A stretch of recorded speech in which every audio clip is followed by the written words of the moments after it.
I found this movie to be so inspirational. Yeah. One of the things I loved about it was even though he was funny, he still had to work at his trade. And I was wondering, was there ever a time when you bombed? And how do you recover from something like that? Yeah, every comedian has bombed. Luckily, when I bombed, I'd already been funny a few times, so I wasn't like, oh, I'm not funny. First time I bombed, I'm maybe like 16, 17, and I'm working some bar, and the audience just wasn't into this kid's jokes, but I never got damaged by bombing.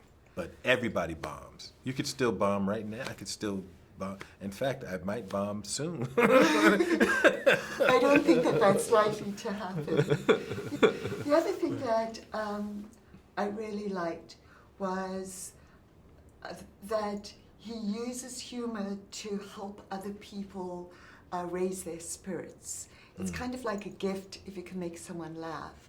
Do you remember the first time you made someone laugh? Was it your mom? Was it a friend? Well, and my family is funny. I come from a really funny household. I remember though the very first time I got a group of people laughing. I remember being on the bus coming from the pool, and started being funny in the back of the bus, and the whole bus was kind of laughing. And that might have been about 9 when that happened. And I remember that. Did you recognize that? Yeah, I knew. I didn't go, okay, I'm going to be a comedian, but it dawned on me that I'm being funny and everybody on this bus is laughing. But what I was doing was when a person would get off the bus, I would start talking like that person and say where they were going and do a different character, and people were all laughing. And then people knew that when they got off the bus, I was going to be doing that with them. So each stop, the people would look over, and then when they got off, I would start talking and saying it. And then when I got off the bus, everybody... That's such a nice feeling. I hope you don't imitate me when I... I will not. Your character gets told no in so many different ways, and he always comes back. How do you rebound from no? How do you handle rejection? My career has been the polar opposite of Rudy Ray Moore's. Mine was a bunch of yes.